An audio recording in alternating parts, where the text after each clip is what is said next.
The thermometer read minus 42 degrees on the morning of January 9, 1841, when Absalom Finch crawled through 2 feet of snow to reach what his neighbors had been calling Corrigan's Badger Hole for the past 2 years. Inside the root cave shelter, Thaddeus Corrigan sat comfortably in his shirt sleeves beside a fire no larger than a cooking flame, while outside the worst blizzard in Michigan Territory history was killing families in their own cabins. Before we begin, let us know where you're watching from, and if stories of forgotten frontier wisdom speak to you, hit that subscribe button, because tomorrow's tale reveals an innovation even more unbelievable than this one. The cabin Thaddeus Corrigan and Lemuel Stowe built in the autumn of 1838 was entirely adequate by frontier standards. It stood on a slight rise 3 miles west of the Kalamazoo River in what would eventually become southwestern Michigan, though at the time it was simply wilderness with scattered settlements and ambitious names. The structure measured 16 feet by 20 feet, built from oak logs, notched at the corners in the saddle joint style that most settlers used because it was fast and required no specialized tools beyond an axe and an auger. They had chinked the gaps between logs with a mixture of clay and moss gathered from the riverbank, pressed into place during a warm October week when the material was still pliable. The door was solid pine planks held together with cross bracing. The roof was split shakes overlapped in layers across pole rafters. By the standards of 1838 Michigan Territory, it was good work. Thaddeus was 32 years old that autumn, lean and weathered from 6 years on the frontier. He had come west from Pennsylvania in 1832 with basic carpentry skills learned from his father and enough money saved to purchase land rights and supplies. Lemuel was 41, a widower from Ohio who had joined Thaddeus the previous spring after his own farm failed. They had formed an easy partnership based on complementary skills and mutual respect. Lemuel was better with an axe. Thaddeus was better with planning and measurement. Together they had cleared 3 acres, planted a late crop of corn that yielded modestly, and built the cabin in 11 days of steady work. The cabin had a fieldstone fireplace that Thaddeus had built with particular care, having learned masonry basics during a winter spent working construction in Detroit. The chimney drew well. The hearth was deep enough to hold substantial logs. They had harvested and split 6 cords of firewood during November, stacking it against the cabin's north wall under a bark-shingled lean-to that kept the wood dry. 6 cords seemed adequate for a winter. Most of their neighbors used 4 to 5 cords in a typical season. Winter came early that year. Snow fell in mid-November and never fully melted. By December, the ground was frozen, solid. The men settled into winter routine. Thaddeus maintained their trapline, checking for beaver and muskrat in the unfrozen sections of nearby creeks. Lemuel processed the pelts and managed the cabin, keeping the fire going and preparing meals. They took turns with night watch, waking every few hours to add wood to the fire. The cabin stayed tolerably warm, though frost formed on the interior walls near the chinking gaps on the coldest nights. They considered this normal. Every cabin had drafts. Every settler woke to feed fires. The cold was simply part of frontier life, and the cabin they had built was as good as anyone else's in the territory. The cold snap began on January 14, 1839, with a wind shift that brought Arctic air sweeping down from Canada across the Great Lakes. Temperatures dropped from 20 degrees to 0 in less than 6 hours. By nightfall, it was minus 15. By midnight, minus 25.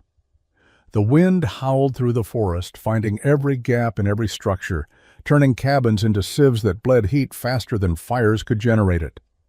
Thaddeus had left at dawn on the 14th to check his trapline, a circuit that normally took 6 hours. The traps were set along Portage Creek, 4 miles north of the cabin through dense hardwood forest. He wore every layer he owned: wool undershirt, flannel overshirt, leather vest, wool coat, and a beaver fur hat Lemuel had made from their previous season's catch. He carried his rifle, a small pack with fire-starting materials, dried venison, and a hatchet. The temperature drop caught him 2 hours into his walk. The wind picked up suddenly, and within minutes the cold became aggressive, biting through his layers with shocking intensity. He checked 3 traps, found them empty, and made the decision to turn back immediately. His experience on the frontier had taught him to respect sudden weather changes. He walked fast, not quite running, but moving with purpose, watching for signs of frostbite on his exposed hands. He reached the cabin at dusk, 4 hours after starting his return journey. The walk that normally took 2 hours had taken 4 because he had stopped twice to build small fires to warm his hands and feet, a necessary delay that likely saved his extremities. He was exhausted, dangerously cold despite his continuous movement, and deeply grateful to see the cabin ahead with smoke rising from the chimney.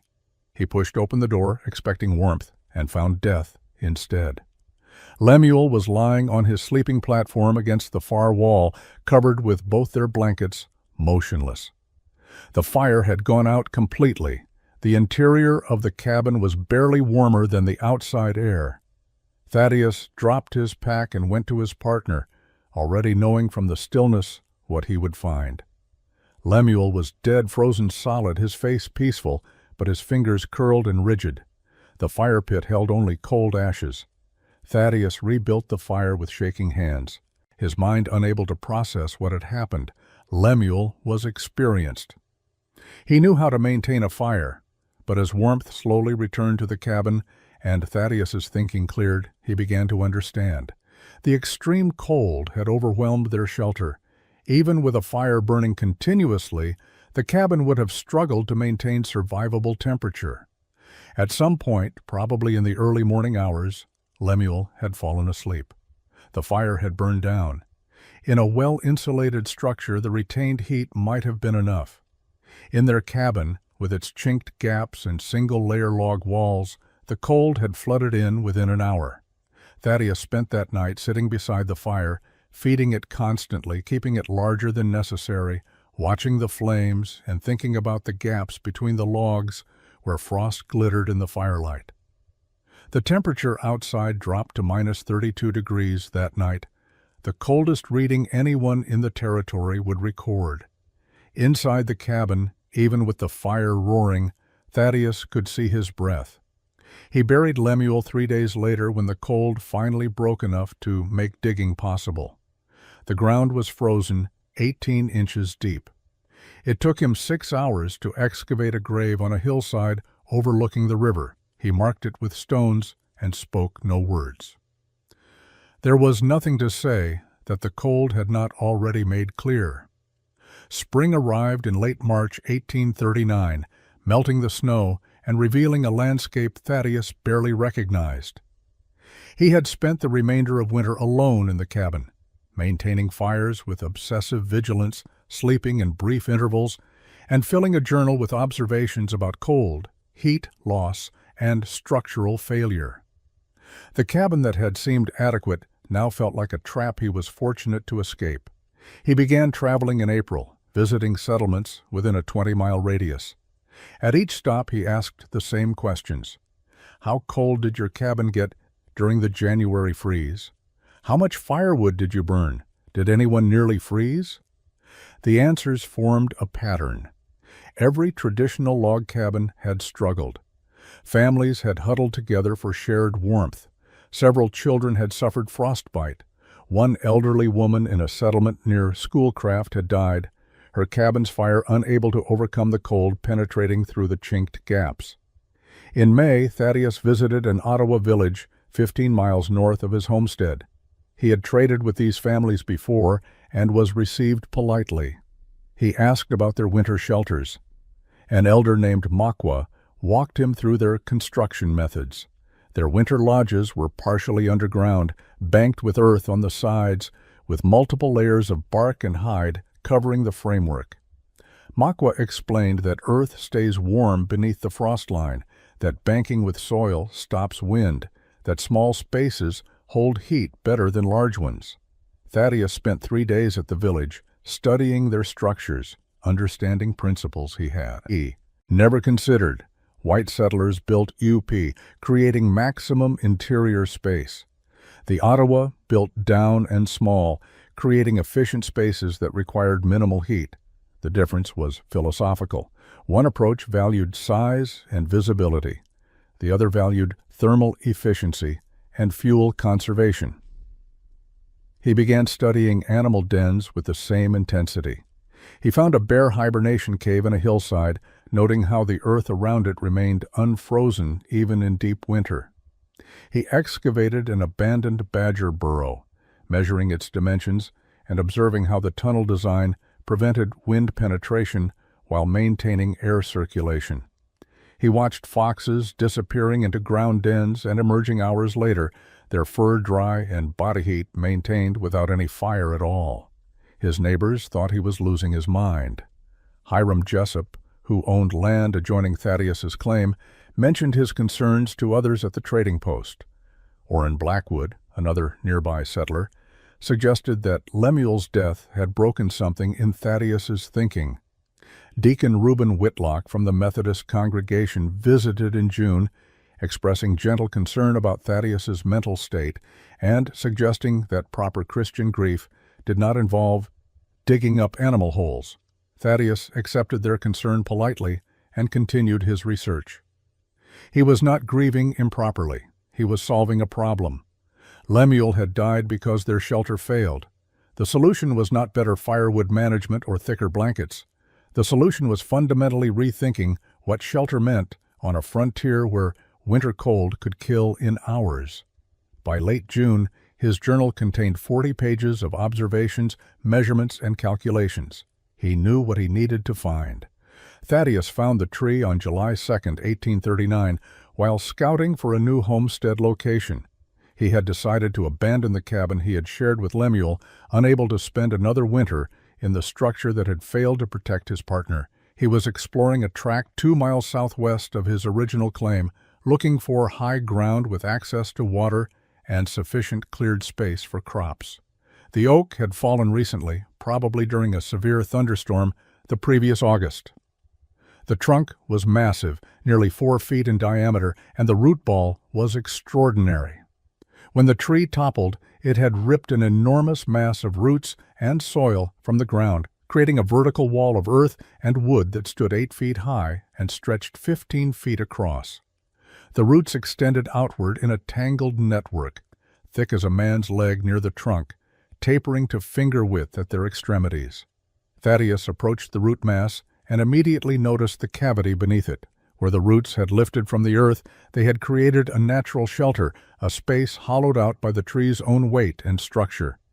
He knelt down and crawled underneath, finding himself in a cave-like space approximately 6 feet deep and 10 feet wide. At its broadest point, the earthen floor was dry despite recent rains, the soil packed hard and level. Above him, the underside of the root system formed a natural ceiling, dense and interwoven. He sat there in the dimness, noting how much cooler the space felt compared to the summer heat outside. The temperature difference was immediately noticeable, perhaps 15 degrees cooler. His mind made the connection instantly. If the Earth maintained cooler temperatures in summer, it would maintain warmer temperatures in winter. The principle worked both directions. He spent 3 days at the site, returning each morning with tools and measuring equipment. He brought candles to examine the root structure in detail, checking for rot or weakness. The oak had been healthy when it fell. The roots were solid, showing no signs of decay. He measured the cavity dimensions, calculating how much additional excavation would be needed to create adequate living space. He tested the soil composition, finding it dense clay mixed with loam, stable, and unlikely to collapse. On the 3rd day, he brought his journal and sat beneath the roots for 6 hours, sketching plans and working through structural problems. The roots provided a natural roof that would support enormous weight. The earth walls would provide insulation superior to any log construction. The small space would require minimal fire for heating.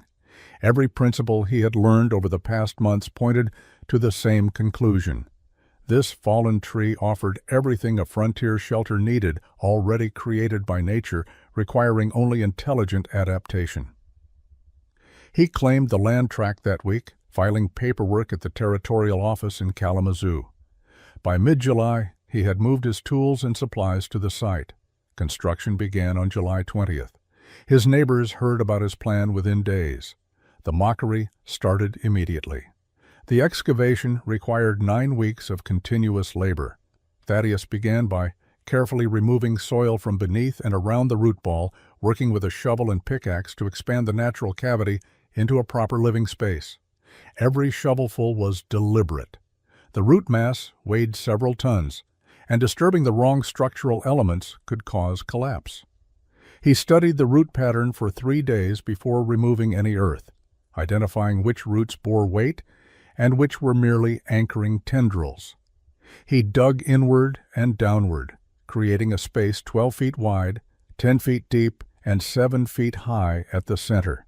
The ceiling height tapered toward the edges where the root mass curved downward, but the central area provided adequate headroom. He removed approximately 40 cubic yards of soil over 6 weeks, hauling it out in a wooden wheelbarrow he had built specifically for the task. The excavated soil he used to create a sloped embankment leading to the entrance, ensuring water would drain away from the shelter. Where roots crossed his planned living space, he left them in place, incorporating them into the structure. Several thick roots became natural shelving supports. Others he trimmed carefully, sealing the cuts with pine tar to prevent rot. The root ceiling remained largely intact, a dense network that would distribute weight across multiple connection points rather than relying on any single structural element. The drainage system was critical.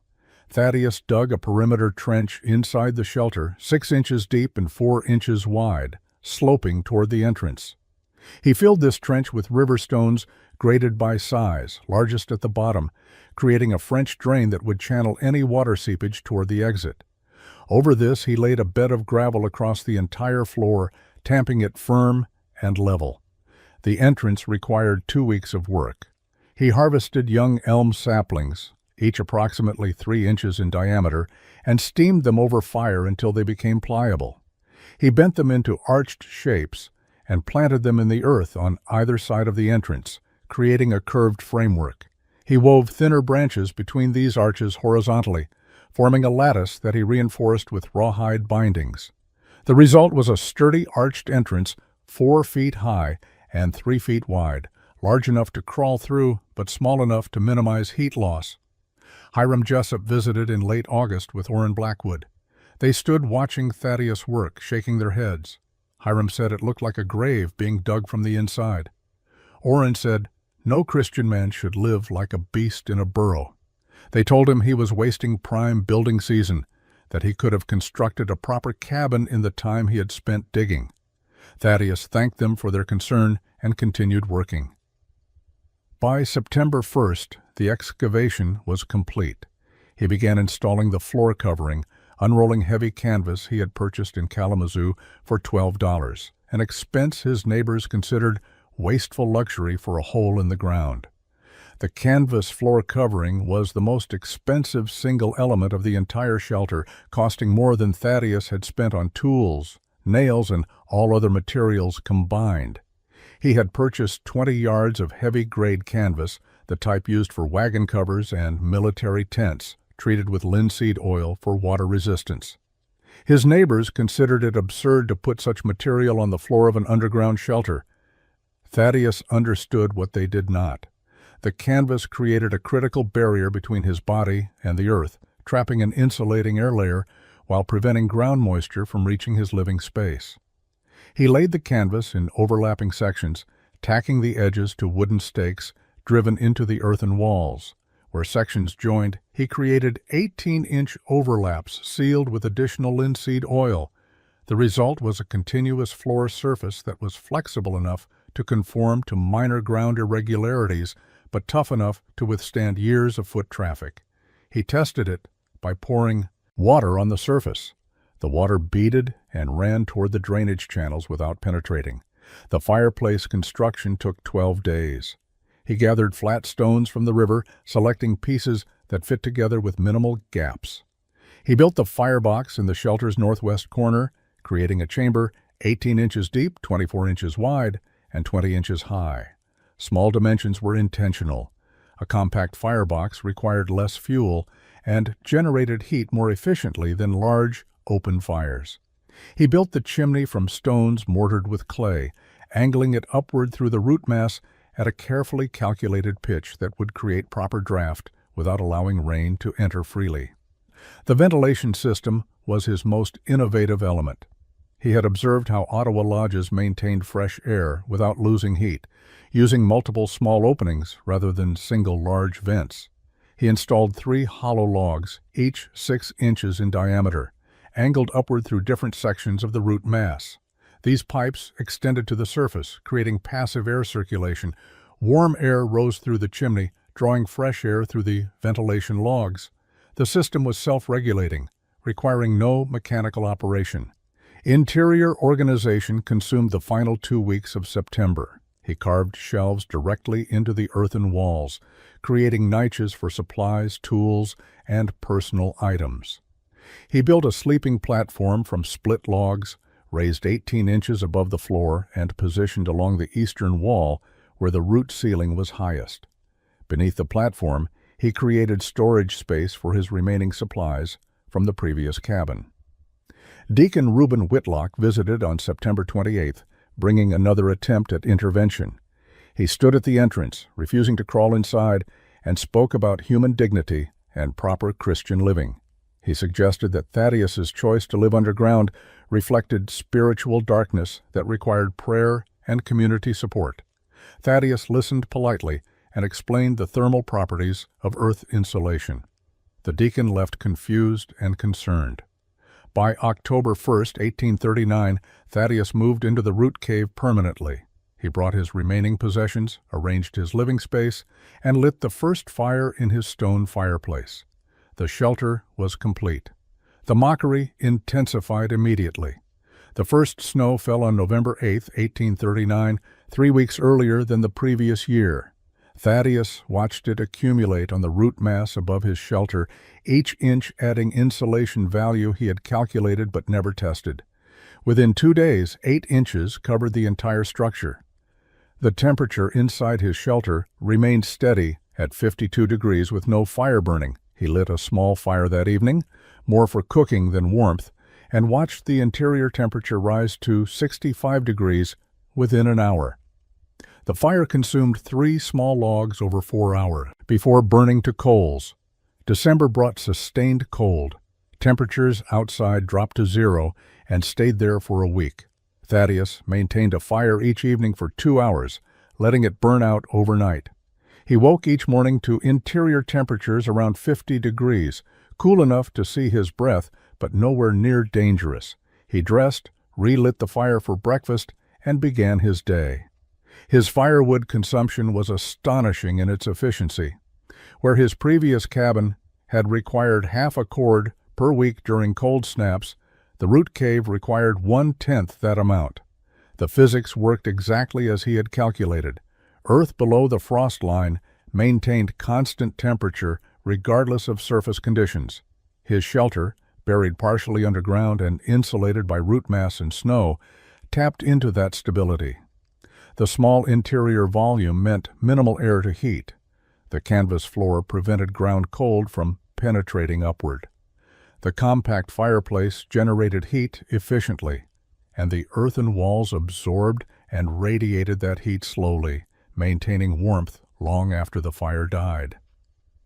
Word spread through the scattered settlements. Jasper Kinney, a 26-year-old settler who had claimed land the previous spring, visited in late December out of genuine curiosity rather than mockery. He was struggling in his own cabin, burning through firewood at an alarming rate, and still waking to frost on his interior walls. Thaddeus welcomed him, explained the principles, showed him the construction details. Jasper sat in the shelter for an hour, feeling the stable warmth, noting the minimal fire, understanding intellectually what he was experiencing, but finding it difficult to reconcile with everything he believed about shelter and survival. Jasper asked practical questions. How did Thaddeus prevent moisture buildup, the ventilation logs and proper drainage? How did he prevent smoke accumulation? The angled chimney and compact firebox created sufficient draft. What about structural stability? The root mass was solid wood supporting distributed weight, far stronger than any roof humans could build. Jasper left thoughtful, but uncommitted. The idea of abandoning traditional cabin construction for underground living remained too radical despite the obvious evidence. January 1840 brought another severe cold snap, temperatures dropping to -25 degrees for 3 consecutive nights. Thaddeus remained comfortable throughout, his small fires maintaining interior warmth, while his neighbors burned enormous quantities of wood and still suffered. Hiram Jessup lost 2 chickens to cold, despite keeping them inside his cabin. Orrin Blackwood developed frostbite on 3 fingers while splitting firewood in desperate midnight efforts to keep his family warm. The winter passed. Thaddeus survived it easily, but most settlers attributed his success to luck, mild weather, or simple tolerance for discomfort rather than superior engineering. The winter of 1840 into 1841 started mild, with temperatures hovering near freezing through December and early January. Settlers relaxed, grateful for the easy conditions after several brutal years. Then on January 6, 1841, the barometric pressure began dropping. Thaddeus noticed it first as a dull headache, then as unusual animal behavior. Deer moved nervously through the forest. Birds disappeared. The air felt heavy and expectant. The storm arrived on January 7th with light snow and dropping temperatures. By evening, the wind picked up, howling through the forest with sustained force that bent trees and created drifts within hours. Temperature dropped 10 degrees overnight. By morning of January 8th, it was -15 degrees with wind chill, making it feel like -40. The snow continued falling, thick and heavy, accumulating at a rate of 2 inches per hour. January 9th brought conditions unprecedented in territorial memory. The temperature at dawn was -38 degrees. By noon it had dropped to -42.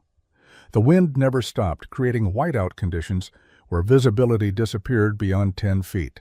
Snow accumulated to depths of 4 feet in level areas and 8 feet in drifts. The storm was not moving, locked in place by atmospheric conditions that meteorologists decades later would identify as a polar vortex, though no one in 1841 had terminology for what they were experiencing. Traditional cabins faced catastrophic failure. The sustained wind found every gap in chinking, every crack around doors and windows, turning structures into wind tunnels that bled heat faster than fires could generate it. Settlers burned through firewood supplies at 4 times normal rates. Families huddled together under every blanket they owned, keeping fires roaring continuously, and still the cold penetrated. Frost formed on interior walls inches thick. Water buckets froze solid inside cabins within hours of being brought from wells. Absalom Finch lived 3 miles east of Thaddeus with his wife and 2 young children. His cabin was well built by standard measures, constructed just 18 months earlier with careful attention to chinking and a good stone fireplace. On the evening of January 8th, with his firewood supply running dangerously low and the cold overwhelming his shelter despite continuous fire, his chimney caught fire.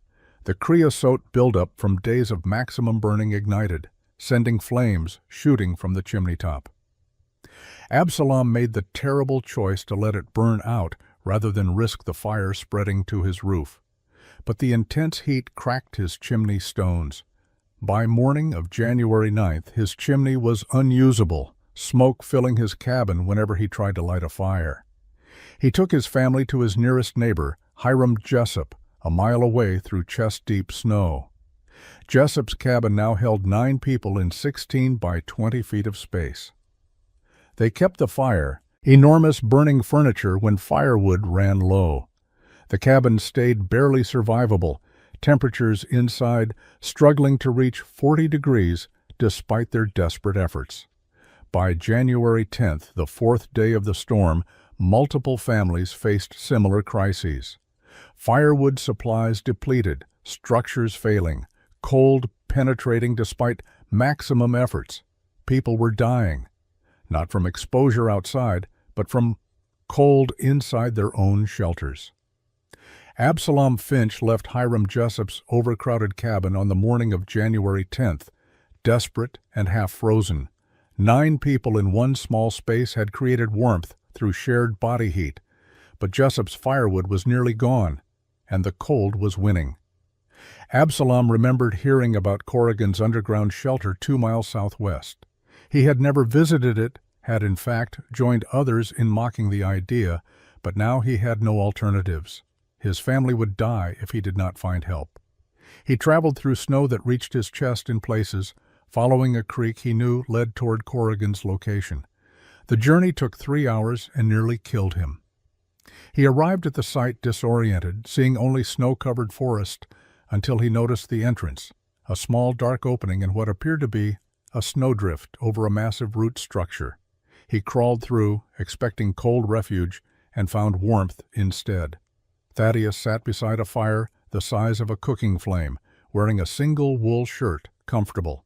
The interior temperature was approximately 65 degrees. Absalom collapsed just inside the entrance, shaking violently, unable to speak. Thaddeus pulled him fully inside, removed his frozen outer layers, wrapped him in a wool blanket, and gave him hot broth from a pot hanging over the small fire. Absalom sat for 20 minutes before he could form words. When he finally spoke, his questions came in disbelief. How was this possible? How could such a small fire create this warmth? Thaddeus explained while preparing food. Earth insulation, root mass overhead, snow providing additional barrier, small space requiring minimal heat. Absalom listened, understanding intellectually but emotionally unable to reconcile the warmth he felt with the primitive appearance of the shelter. He stayed that night. The storm continued outside, wind howling, temperature dropping further. Inside the root cave, Thaddeus let the fire burn down to coals after sunset. The temperature dropped slightly but stabilized around 55 degrees. They slept comfortably under single blankets. Absalom woke several times, disoriented by the absence of cold he had been fighting for 4 days. Jasper Kinney arrived the next morning, having heard from Jessup where Absalom had gone. Then Hiram Jessup himself came, bringing his wife and children, swallowing pride to seek shelter he had mocked for 2 years. Orrin Blackwood arrived by afternoon. The root cave, designed for 1 man, now held 8 people. Thaddeus accommodated them all, rationing his food, supplies, maintaining the small fire, explaining the principles to people who finally had motivation to listen. They stayed 3 days while the storm continued. The shelter never became uncomfortable despite the crowding. Body heat from 8 people actually reduced fire requirements. Thaddeus burned less wood with 8 occupants than he normally used alone. The physics of small insulated spaces worked in his favor. On January 13th, the storm finally broke. Temperature rose to 0, which felt tropical after 6 days of extreme cold. The families returned to their damaged homes. No one mocked Thaddeus Corrigan again. The man who lived in a hole had saved their lives. Spring of 1841 arrived late, snow lingering into April. When it finally melted, the damage from the January blizzard became visible. 3 cabins in the region had been abandoned, their owners either dead or relocated. 7 chimneys required complete rebuilding. Firewood supplies throughout the territory were depleted to levels that would take years to replenish. The blizzard of 41, as it became known, had killed 14 people in southwestern Michigan territory alone, most dying from cold inside their own shelters. Jasper Kinney approached Thaddeus in May with specific questions. He had found a fallen elm on his property with a substantial root ball. Could the technique work with elm instead of oak? How deep should he excavate? What about water drainage in lower elevation sites? Thaddeus answered every question, offered to help with the initial excavation, provided measurements and principles. By June, Jasper was digging. By October, he had completed his own root cave shelter. Absalom Finch abandoned his damaged cabin entirely. He found a massive maple root system on higher ground and spent the summer of 1841 creating his version of the design. He added refinements Thaddeus had not considered, including a double-layer canvas floor with sawdust insulation between layers. The technique was spreading, not through promotion or formal instruction, but through organic adoption by people who had learned its value through near-death experience. Over the next 5 years, variations of root cave construction appeared throughout Michigan Territory and into Wisconsin. Trappers built them in remote locations where traditional cabins were impractical. Hunters created seasonal shelters using the principles. Settlers in isolated areas adopted the technique for winter survival. The phrase, "warm as Corrigan's cave," entered regional vocabulary, used to describe any space that maintained comfortable temperature with minimal heating. Thaddeus continued living in his root cave through the 1840s. He married Elizabeth Harding in 1847, a schoolteacher from Kalamazoo. She appreciated the engineering behind the shelter, but preferred something with windows and standing room. Thaddeus built her a small timber frame house on the same property, using money saved from years of minimal firewood expenses. They raised 2 children there. He maintained the root cave for storage and occasional use, sleeping there during hunting trips and keeping supplies secure from weather and animals. By the 1850s, frontier settlement guides occasionally mentioned earth-sheltered construction, usually without attribution. The technique never became dominant. Traditional cabins still far outnumbered underground shelters, but it persisted in areas where winter survival required maximum efficiency with minimum resources. Thaddeus Corrigan died on March 3, 1869, at age 63, from pneumonia contracted during a late winter cold snap. He was buried beside Lemuel Stowe on the hillside overlooking the Kalamazoo River. His root cave shelter remained structurally sound, used by subsequent property owners for storage until the 1880s.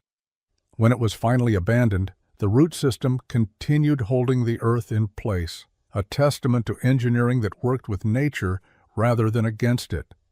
The man who solved winter's deadliest problem with a hole in the ground left no monuments except the lives he saved and the technique he shared freely with anyone willing to listen.